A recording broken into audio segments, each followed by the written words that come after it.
안녕하세요. 순금초대 유재구입니다. 여러분, 하루하루가 아이러니한 세상입니다.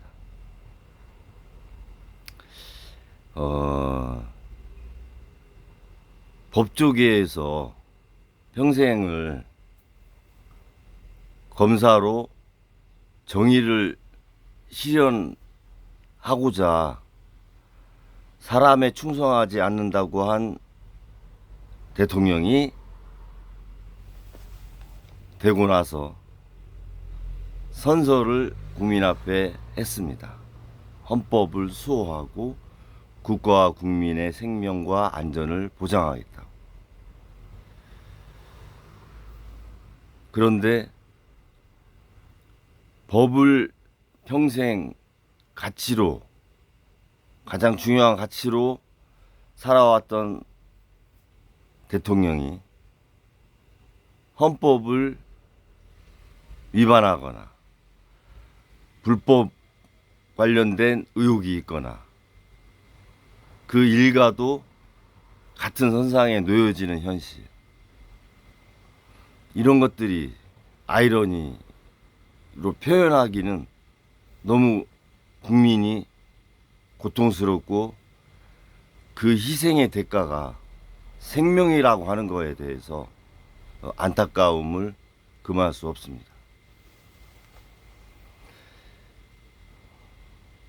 대학교에서 인간관계론을 강의를 하시죠. 저도 인간관계론 수강을 했는데요. 그 인간관계론을 강의하시는 교수님이 옆방에 있는 교수님하고 말도 안 하고 지내요. 그 참 아이러니한 거죠.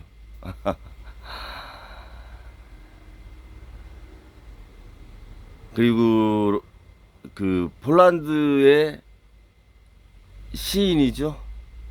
푸시긴. 삶이라고 하는 그 시로 많이 알려져 있죠. 힘들 때 많이 한 번씩 보는 시죠. 삶이 그대를 속일지라도 슬퍼하거나 노하지 마라. 미래는 항상 희망이 있는 것이고 현실은 어려운 것이니 그것을 안고 슬퍼하지 마라. 이런 내용이 있는데요. 그 푸시긴이 약혼자가 배신이라고 할까요? 네. 그런 행위를 해서 권총 자살을 하게 됩니다. 그렇게 삶이 소중하다고 얘기했던 푸시인도 본인조차도 그 삶을 자기가 표현한 대로 이렇게 받아들이지 못하는 거죠. 1987년도 6월 항쟁에서 민주화를 외쳤던 그 많은 동지들과 투사들이 있었습니다. 그 중에 일부는 많은 돈을 벌고 큰 아파트에서 큰 차, 또 땅도 많고 보여지는 삶이 성공했다라고 하는 사람들도 많이 있습니다. 그렇게 나라가 문제가 있다고 해서 교실을 뛰쳐나와서 아스팔트에서 민주화를 외쳤던 그 학생이 이제 60이 돼서 환갑이 돼서 자녀가 학교를 가야 되는데 미제국주의 타도를 외쳤던 그 본인의 자식을 미국으로 유학을 보냅니다. 그게 현실입니다.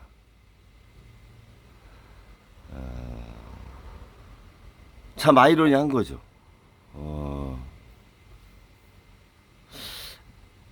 망각의 세월을 보낸 것인지 아니면 이 사회와 타협을 한 것인지 그거는 본인만이 알 수 있겠죠.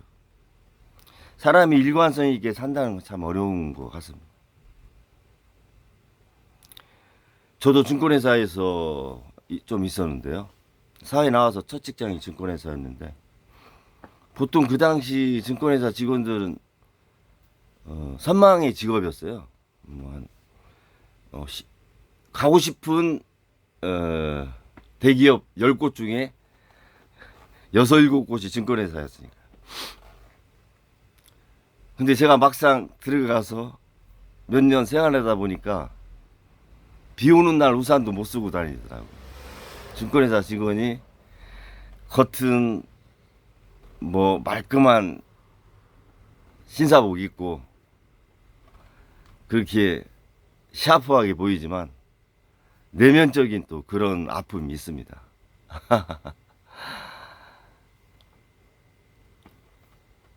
대통령님 백성을 섬기고 국민을 받든다고 했지만 국민과 관련된 약자와 관련된 예산을 또 삭감하는 이런 모습도 좀 아이러니하죠.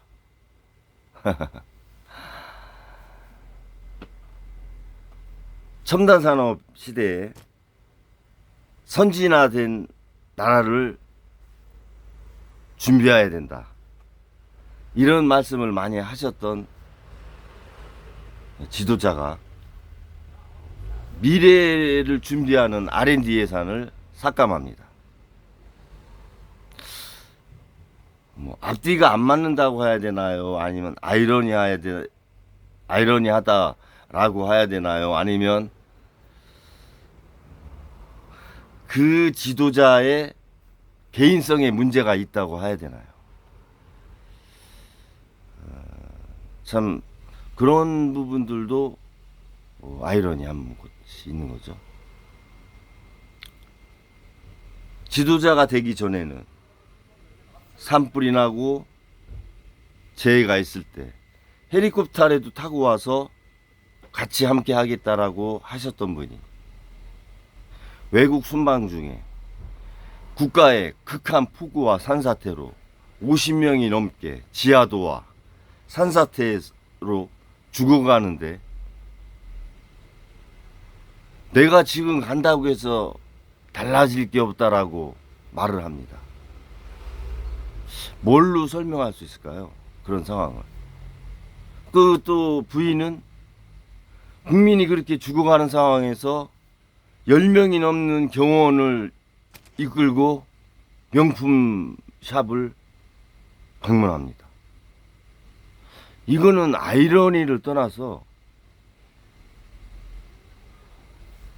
잔인한 거죠. 국민들한테.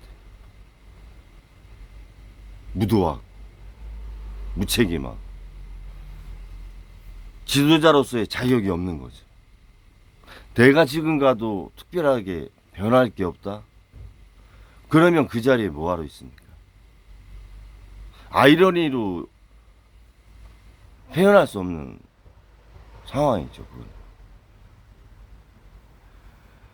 국가보훈처를 보훈부로 승격하고 애국지사, 통일지사, 항일지사를 우리는 보듬고 그 유가족들을 안고 가야 된다 외쳤던 사람이 이념을 양극화시키고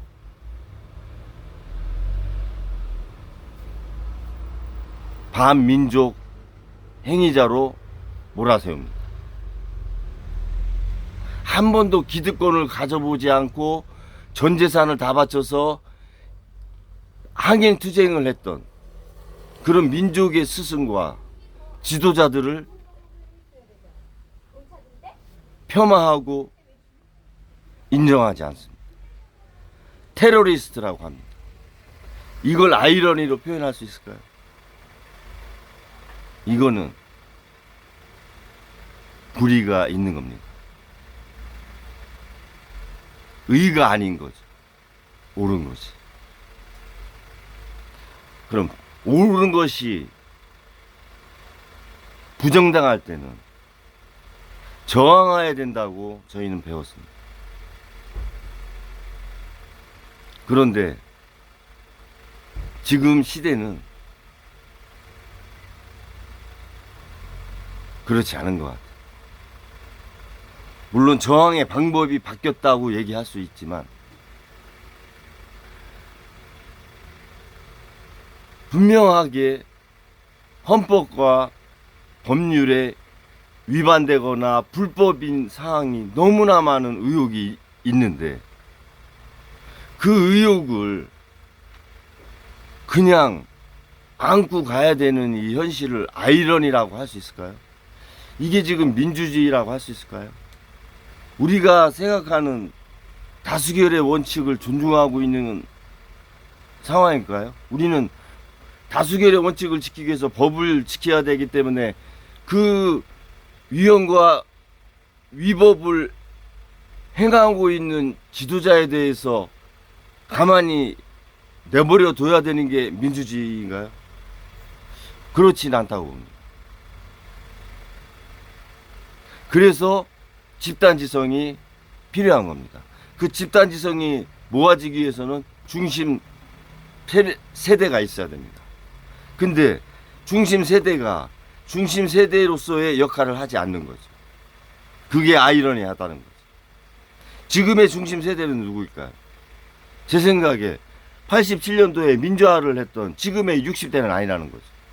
물론 지금 환갑을 맞은 60대가 이재명 대표나 조국 대표, 안철수 의원, 김민석 의원 많이 야당의 지도자로 자리 잡고 있고 여당에도 많은 의사결정권자로 자리 잡고 있어요. 하지만 지금의 세대를 중심 잡는 집단은 저는 X세대라고 보는 겁니다. 그분들이 행동하지 않기 때문에 이러한 상황이 지속적으로 간다고 보는 겁니다. 세상을 아이러니하게 만들지 마세요.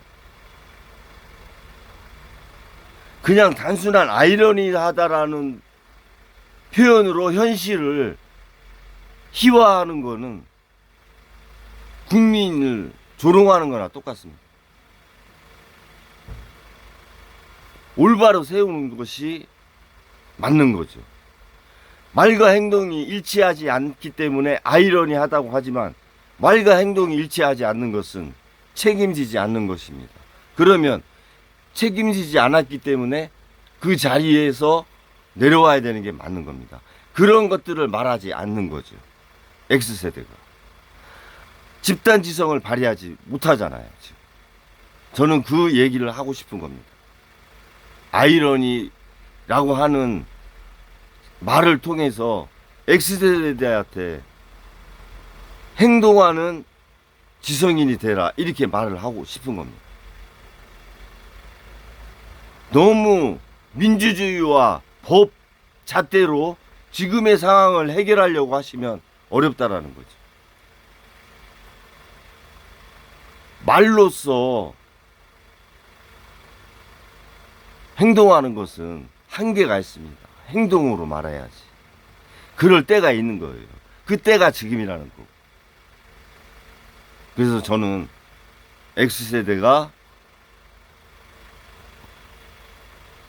중심이 돼서 지금의 국가의 의료대란, 경제대란, 정치혼란, 사회적인 이념 갈등, 양극화, 너무나 많은 산적해 있는 것들이 있습니다. 이런 것들이 해결되지 않고 대한민국은 한 걸음 한 걸음 나아갈 수 없습니다. 다음 세대의 주역이 될 X세대. 허은하 대표, 고민정 의원, 이현주 최고, 한동훈 여당 대표, 한준호 최고 많이 있어요. 이인영 의원 우리 1년 밑에지만 전현희 최고, 전현희 최고도 우리 1년 밑에지.